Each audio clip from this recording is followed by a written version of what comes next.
సబితా ఇంద్రారెడ్డి మీడియాతో మాట్లాడుతున్నారు. లైవ్ లో చూద్దాం.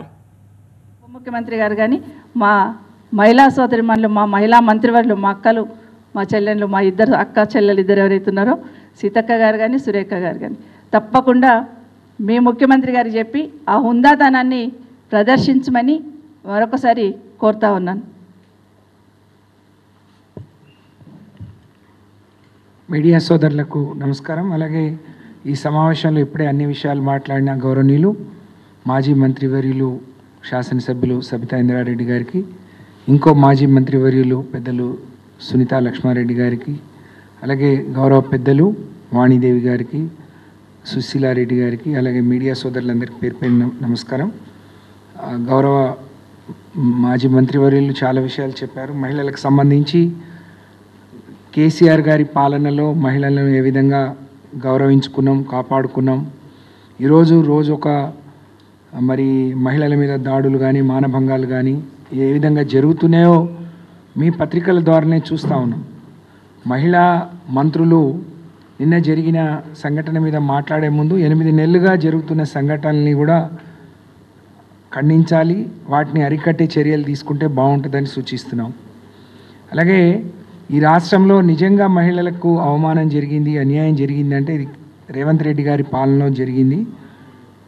మీకు నిజంగా ఇది ఉంటే కేసీఆర్ గారు కట్టించిన సెక్రటరియట్ కానీ, అమరుల స్మృతి వనం కానీ, అంబేద్కర్ స్టాచ్యూ కానీ, అక్కడే పెట్టుకోవాలనుకున్న తెలంగాణ తల్లి విగ్రహం మీరు అక్కడ దాన్ని పక్కన తొలగించి రాజీవ్ గాంధీ విగ్రహం పెడుతున్నప్పుడే తెలంగాణలోని మహిళల్ని మీరు ఘోరంగా అవమానించినట్టు, అగౌరవపరిచినట్టు అనే విషయాన్ని గుర్తుపెట్టుకుంటే మంచిది అని చెప్పి తెలియజేస్తా ఉన్నాం.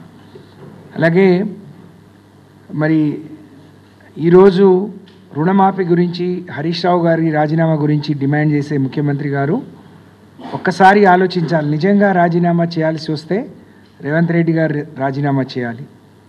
ఎన్నికల్లో, అసెంబ్లీ ఎన్నికల్లో ప్రతి ఒక్కరికి ఇస్తాము, ఎలాంటి కండిషన్లు పెట్టము అని చెప్పి ఎవరైనా ఇంకా లోన్లు తీసుకోకుంటే ఇమీడియట్గా పోండి, డిసెంబర్ 9 రోజే మీ 2 లక్షల రుణమాఫీ ఏకకాలంలో చేస్తామని చెప్పారు. ఏకకాలంలో కాదు, 3 దఫాలుగా చేస్తూ ఉన్నారు. మొదటి మాట మీరే తప్పారు.